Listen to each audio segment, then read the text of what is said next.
Voilà les amis, un petit truc, des petits trucs rangement. Aujourd'hui, je fais le ménage de ma dépense, ou ce qu'on appelle le garde-manger. Après 2 ans, je voulais vous faire un compte rendu de ce que ça a donné, les astuces de rangement que j'ai adoptées pour la dépense. Écoute, pour le frigo, c'est une autre histoire. Je n'ai pas encore trouvé le système pour l'artiste que je suis, qui est pas si ordonné que ça dans sa tête. Mais pour ce qui est du garde-manger, écoute, à part un petit peu de ce petit trou-là, là, que de temps en temps, on va mettre des choses, mais moi et Guy, là, ce système-là fonctionne pour nous. Fait que peut-être que dans ça, il y a des idées qui vont fonctionner pour vous autres aussi. Fait que je fais le ménage, on va tout sortir ça. On va tout mettre ça sur la table, on va tout laver les tablettes comme il faut. Tout le fond du mur, puis je vous remonte ça une fois que c'est nettoyé. Pendant que je fais mon nettoyage de mon garde-manger, je voulais vous montrer un truc que j'ai adopté et que je conserve. C'est comment plier les sacs de plastique. Excusez-moi. Voilà. C'est comme le drapeau américain, dans le fond. C'est que, mettons, ça c'est notre sac. On a rarement maintenant. On le plie une première fois, une deuxième fois. On le replie. Et là, on plie notre coin. Et tu sais comment il plie le drapeau, là? On plie le drapeau, là. C'est ça. On continue. Justement, ça va mal. Excusez. Et quand on arrive au coin, on replie et on entre dans le pli. Je remets ça dans un bac. Donc, en faisant le ménage de mon garde-manger, j'en profite pour remplir mes contenants à partir de ma réserve. Donc, je vais remplir, mettons, mon gruau, mon sac à glacer, et je vais écrire ce que j'ai pris dans ma réserve. Comme ça, mon garde-manger ici va être plein, puis je vais remplir ma réserve. Donc, je viens de terminer le nettoyage de mon garde-manger. Sur le premier étage, l'étage du haut, je vais mettre les surprises des chiens, la nourriture des chats, les céréales, les choses que j'utilise plus souvent vont être à ma portée. Sur le deuxième étage, j'ai acheté des contenants pour mettre les pâtes longues, les spaghettis. Il en rentre 3 de large. Les bacs ici, j'avais pris ça chez Art. J'essaie d'en retrouver, il n'y en avait pas la dernière fois. Ils sont sur roulette. Fait que c'est merveilleux. On a juste à les tirer. Celui du dessus, j'ai pas mis de couvert. Fait que ça, c'est les collations. Fait que on a juste à tirer, mettre un sac de chips, les choses, les sacs pas terminés, puis tout ça. C'est merveilleux. Fait que ça traîne pas nulle part. Ici, c'est les sacs de recyclage, les sacs de plastique. Ici, j'ai un bac pour mes sauces. En arrière, j'ai des pots où est-ce que je mets mes pâtes alimentaires. Pas ma réserve, mais ceux que j'utilise, mettons, dans ma semaine ou dans mon mois. L'important, c'est toujours quand vous magasinez, mettons, sortez tout votre stock sur la table de cuisine, triez vos choses et après, groupez-les. Dans le sens, qu'est-ce que vous avez besoin et mesurez la distance que vous avez, la largeur, la profondeur, je veux dire, la largeur de votre tablette et la hauteur. Et là, après, vous magasinez vos contenants.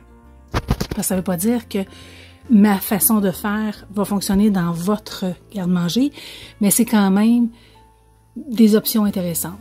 Fait que ça, c'était chez Dollarama, je me souviens. Ça, c'est chez Art. Ça, c'était un plat de Tupperware que j'avais, ou c'est pas Tupperware, cette marque-là. Je sais pas c'est laquelle, mais on peut utiliser des contenants qu'on ne sert pas.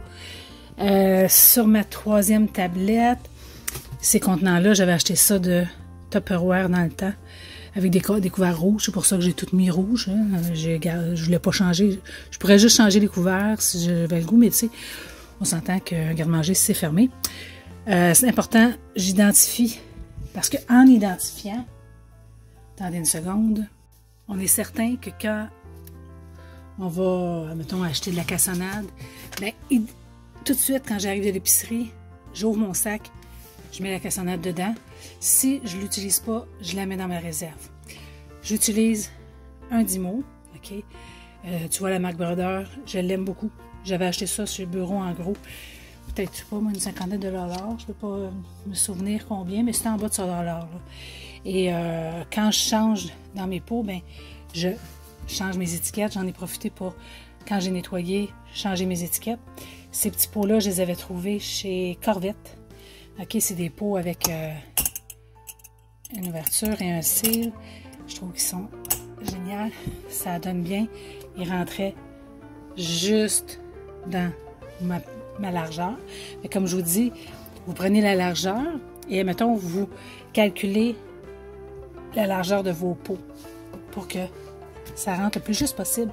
Parce que l'erreur, puis c'est ça qu'il faut que je trouve l'idée géniale, il ne faut pas qu'il y ait de trous, tu sais, dans le sens que même ça, à date, c'est rare. On va mettre un sac, mais c'est rare qu'il va rester là.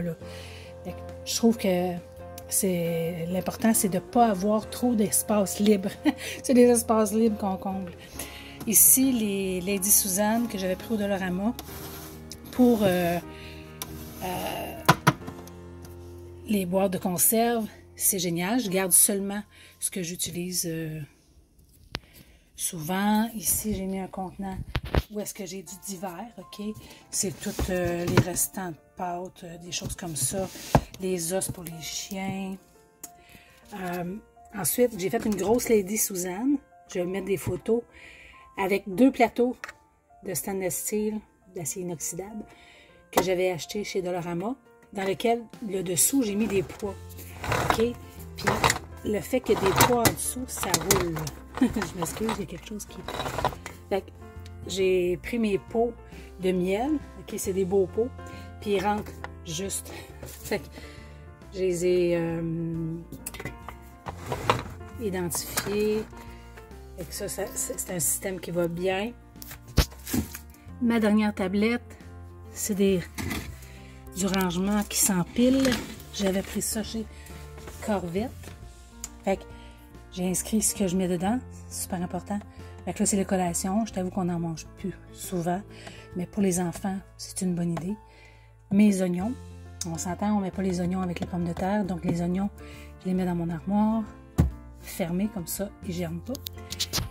Ici, j'ai mis mes sauces et mes soupes dans le derrière. Tu vois les boîtes de soupe à l'oignon. Je m'en sers pour mettre mes enveloppes de soupe. Ici, mon sirop d'érable.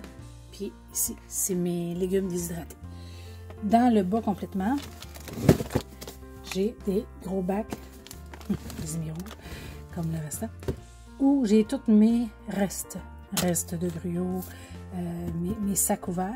Fait qu'avant d'aller en acheter d'autres, je vérifie toujours s'il en est dans ma réserve. C'est un système, excusez, qui fonctionne super bien. Ça fait plus que 2 ans que j'ai ce système-là. Puis, écoute, j'ai juste à passer un linge. Franchement, là, il fonctionne vraiment pour moi puis Guy. Comme je vous dis, pour le frigo, c'est une autre histoire. Le système que j'ai fait n'a pas fonctionné pour nous. Il faut que j'en invente un autre. Là. En tout cas, que j'en crée un autre. Parce que il ne fonctionne pas. Fait, bon rangement. OK, le printemps arrive. On a le goût de faire notre ménage du printemps. Fait que si je peux vous avoir donné des petites idées pour faire votre propre rangement, ça va être tiki-tout. OK, bisous.